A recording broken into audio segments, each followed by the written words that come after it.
June 4, 1942, Ofocha 30 hours. Aboard the Japanese carrier Akagi, Commander Minoru Genda stood on the bridge in his pajamas, pneumonia gnawing at his lungs. Before him stretched the most powerful fleet Japan had ever assembled. 4 carriers, 11 battleships, and over 200 ships of war, sailing confidently toward destiny. For 6 months this fleet had known only victory. Pearl Harbor burned, Singapore fell, the British humiliated, and the Pacific seemed Japan's forever. To them, the Americans were beaten, their carriers few, their morale shattered. What they didn't know was that Admiral Chester Nimitz was already waiting for them.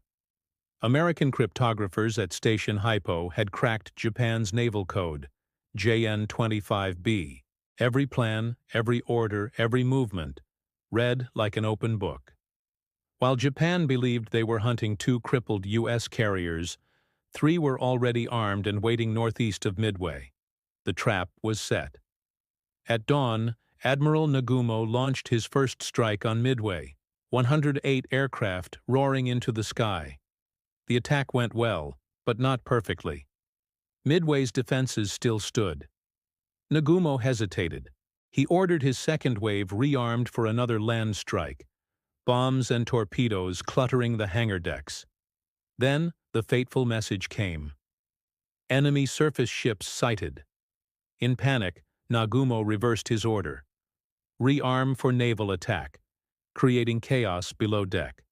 Armed planes, fuel lines, and live bombs turned the carriers into floating powder kegs.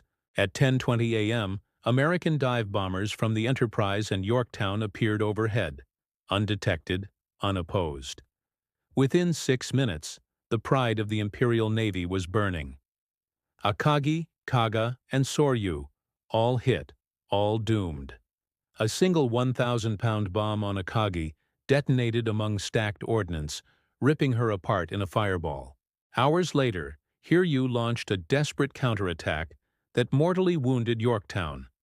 But by nightfall, she too was gone.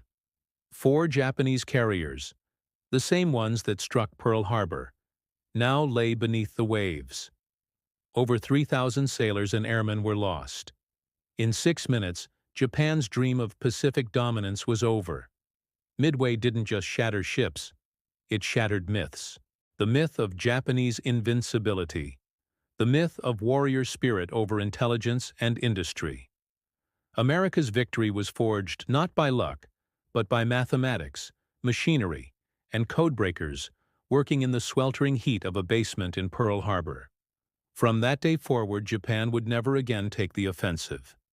As Admiral Nimitz later wrote, "At Midway, we knew their strength, their movements, and their plans. They knew nothing of ours." June 4, 1942, the day the tide of war turned.